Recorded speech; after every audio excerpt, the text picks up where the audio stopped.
kemarin pun juga kalau putusan selah itu menolak perlamanan atau resepsi, mungkin minggu ini Pak Jokowi sudah jadi saksi gitu ya, karena Pak Jokowi sendiri menyatakan berulang baik kepada saya maupun juga di media bahwa beliau akan hadir ke pengadilan memberikan keterangan di peradilan ya, dan beliau juga akan hadir ke masyarakat biasa.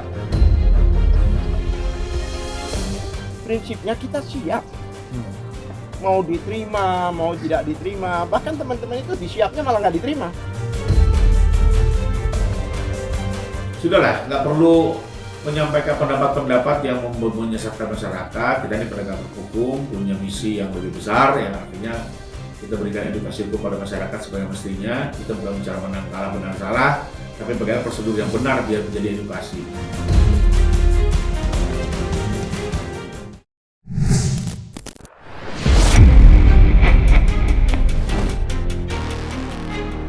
Sidang kasus pencemaran nama baik yang menyeret terdakwa Tifauziah Tiasuma alias Dr. Tifa akan kembali digelar di Pengadilan Negeri Jakarta Timur setelah Jaksa Penuntut Umum memperbaiki dakwaan dan melimpahkan kembali berkas perkara Dr. Tifa. Itu dilakukan setelah Majelis Hakim mengabulkan eksepsi yang dibacakan Dr. Tifa pada sidang sebelumnya. Menanggapi sidang dakwaan Dr. Tifa akan kembali digelar disambut baik oleh tim hukum Jokowi, dalam hal ini Rifai Kusumanegara. Menurutnya, keputusan kejaksaan sudah tepat melakukan perbaikan dakwaan. Dengan begitu, dakwaan terhadap Dr. Tifa jauh lebih sempurna dan diharapkan akan menuai hasil yang baik di persidangan. Dengan digelarnya kembali sidang dakwaan terhadap Dr. Tifa pada 6 Agustus mendatang, Rifai sudah memprediksinya jika putusan sela yang mengabulkan eksepsi yang dibacakan Dr. Tifa bukan putusan penghentian penyidikan, melainkan perintah perbaikan pada pasal-pasal dakwaan yang disangkakannya.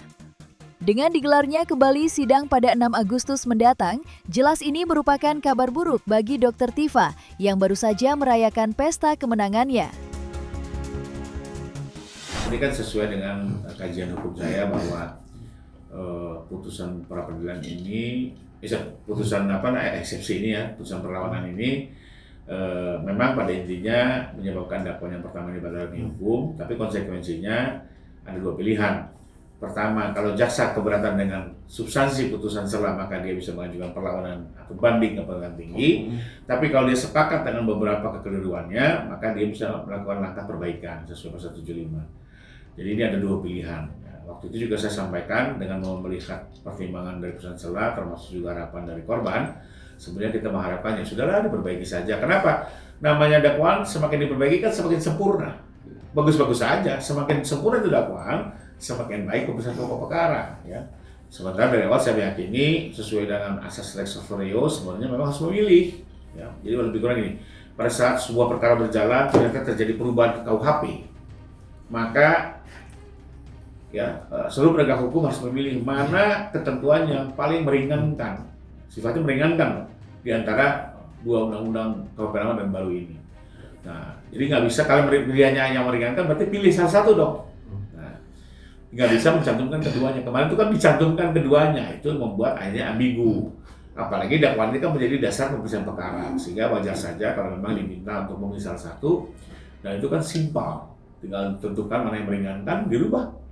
Ya mau pasal 310 KUHP atau 433 KUHP baru, hanya itu pilihannya. Nah, ternyata berdasarkan perkembangan yang kita dengar tadi kan dari beberapa media mainstream bahwa jaksa sudah bersikap, sudah memperbaiki dakwaan, bahkan hari kemarin sudah mendaftarkan secara resmi dan sudah keluar nomor perkara baru. Berdasarkan nomor perkara baru, majelis juga ternyata sudah ditunjuk, bahkan sudah menetapkan hari sidang. Ya, karena yang menetapkan hari sidang pasti majelis yang sudah ditunjuk dan dinyatakan itu tanggal 6 Agustus. Jadi menurut saya ini semua jalan yang memang sudah sesuai dengan kajian hukum saya, dan ini berjalan memang sesuai ketentuan sebagaimana mestinya. Tinggal kita dukung untuk segera penyelenggaraan sidang pemeriksaan dakwaan lagi di tanggal 6 Agustus. Menanggapi kabar sidang dakwaan akan kembali digelar 6 Agustus mendatang, tim hukum Dr. Tifa Al-Katiri mempertanyakan dasar hukum yang dijadikan acuan untuk melanjutkan perkara. Dalam pandangan hukumnya, Al-Katiri menilai sidang seharusnya sudah selesai, batal demi hukum lantaran tidak ada petunjuk hakim yang memerintahkan sidang kembali digelar setelah ada perbaikan dakwaan dari Jaksa Penuntut Umum. Sontak perbedaan pandangan mengenai hal itu mengundang perdebatan sengit dengan tim hukum Jokowi. Menurut Rifai, yang selama ini berdiri di garda terdepan membela kepentingan Jokowi, membantah semua argumen hukum tim penasihat hukum Dr. Tifa. Lepas siapa yang benar, surat perintah sidang dakwaan terhadap Dr. Tifa sudah beredar setelah jaksa penuntut umum memperbaiki dakwaannya untuk kembali disidangkan dengan masuk ke pokok perkara pada sidang yang akan digelar Kamis mendatang. Sebenarnya itu masih merupakan istilahnya masih belum disepakati banget apa betul bahwa pengulangan itu atau perbaruan itu diperbolehkan di dalam undang-undang.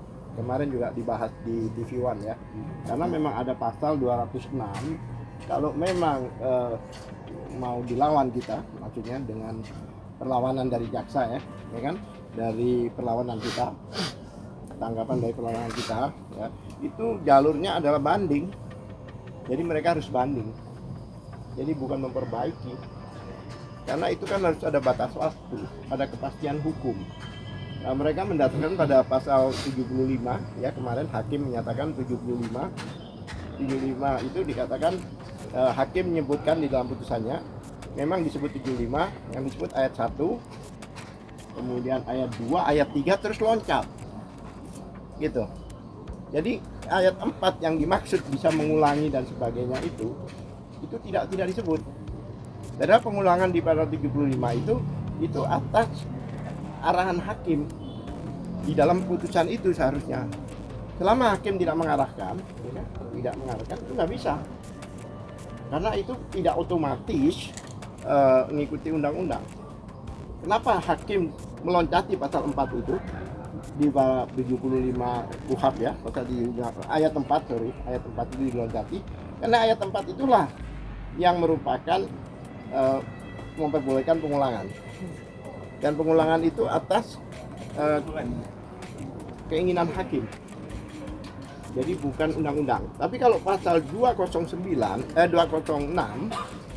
itu jelas bahwa langkah hukum yang bisa dilakukan oleh jaksa untuk eksepsi kita yang diterima itu yaitu dengan perlawanan banding.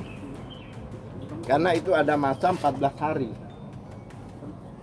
Ada kepastian hukum gitu. Dalam 14 hari jika itu tidak ada perlawanan banding, maka ya sudah bebas, ya kan? Karena dakwaan itu putusannya adalah putusan pengadilan atas dakwaan yang dianulir itu, ya kan? Itu adalah batal demi hukum. Jadi bukan hanya pasal yang dibicarakan pasal 310 atau 433 itu saja. Jaksa dengan tegas di dalam putusannya menyatakan bahwa dakwaan ini batal demi hukum. Batal demi hukum itu kalau istilah awam dianggap tidak ada. Meski menjadi perdebatan mengenai keabsahan dakwaan kembali dilanjutkan pada 6 Agustus mendatang, Dr. Tifa dan tim hukumnya mengaku sudah siap bertarung di persidangan. Dr. Tifa sendiri mengaku sudah mengantongi sejumlah dokumen hasil penelitiannya untuk membuktikan ijazah Jokowi bermasalah. Itu disampaikan Dr. Tifa berulang kali. Kesiapan menghadapi jaksa penuntut umum juga disampaikannya dengan menuding jaksa penuntut menyembunyikan keterangan ahli di BAPE yang seharusnya diberikan padanya, namun menolak dan hanya memberikan pada majelis hakim. Sontak sikap kejaksaan mengundang curiga mengenai dokumen saksi ahli mengenai digital forensik pada BAPE yang tidak diberikannya. Terlepas mengenai perdebatan tersebut, Dr. Tifa menantang Jokowi hadir langsung di persidangan. Hanya dengan kehadiran Jokowi kebenaran akan terungkap siapa yang berbohong dalam polemik kasus ijazah ini. Prinsipnya kita siap.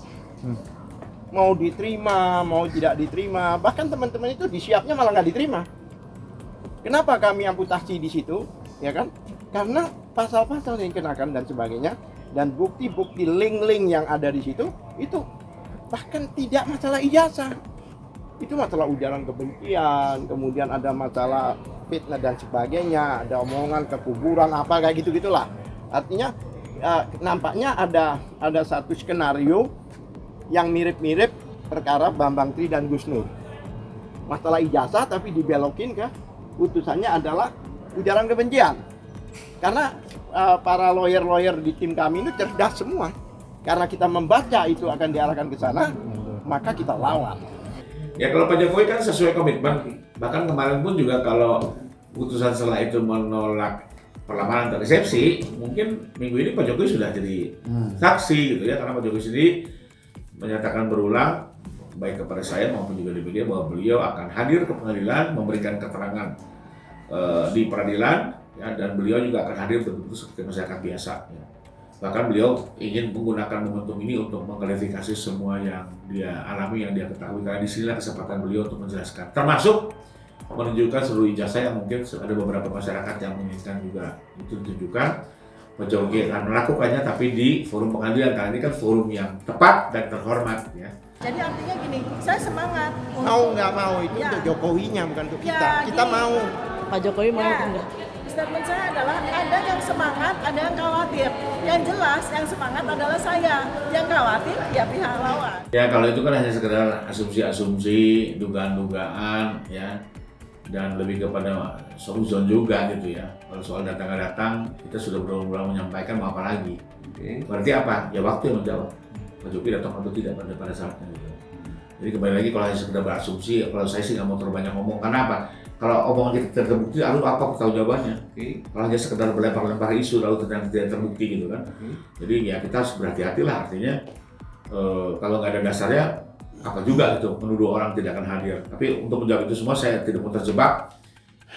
Kita tunggu saja hari H, Pak Jokowi akan hadir atau tidak. Tapi saya pastikan beliau akan hadir, akan menggunakan kesempatan ini dengan sebaik-baiknya. Termasuk memberikan pendidikan hukum pada masyarakat bahwa semua sama di mata hukum. Biarpun beliau sebagai mantan presiden, beliau akan hadir seperti rakyat biasa, memohonkan keadilan dan menyampaikan keterangan di muka umum. Menanggapi pernyataan Dr. Tifa, pihak Jokowi yang disampaikan langsung oleh kuasa hukumnya, Rifai Kusumanegara menyebut pernyataan Dr. Tifa hanya berkedok penelitian belaka, tetapi rekam jejaknya jelas jauh dari keterangan ilmiah. Senada dengan apa yang disampaikan Dr. Tifa, kubu Jokowi juga mengklaim jaksa penuntut umum mempunyai sederet bukti, terutama rekam jejak Dr. Tifa yang rasanya sulit lepas dari dakwaan yang disangkakannya.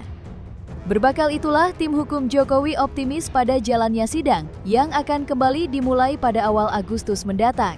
Selain itu, Rifai juga mengkonfirmasi mengenai kedatangan Jokowi di persidangan dan siap memperlihatkan ijazah jika diminta majelis hakim. Publik kini menunggu kasus yang sudah setahun bergulir dan membuat gaduh di tengah masyarakat.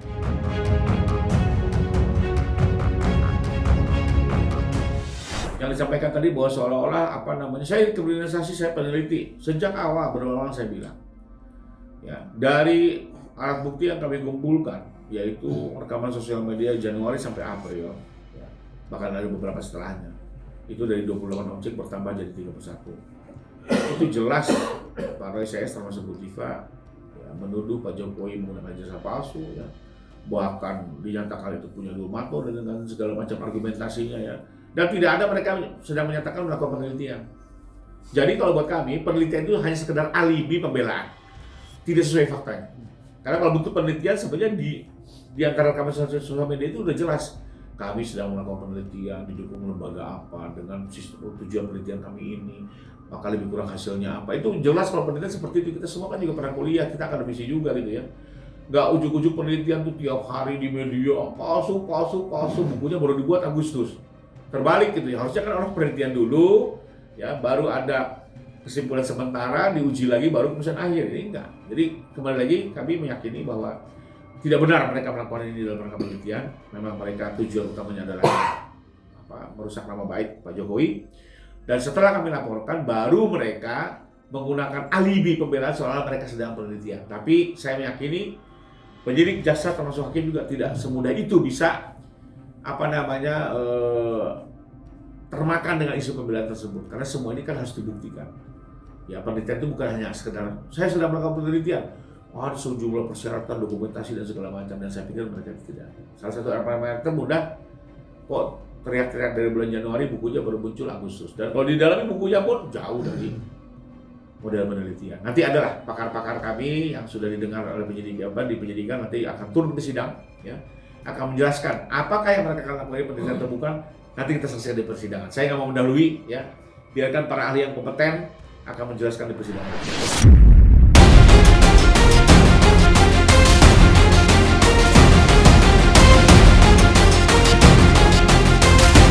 Nah, selesai sudah Cumi Lovers.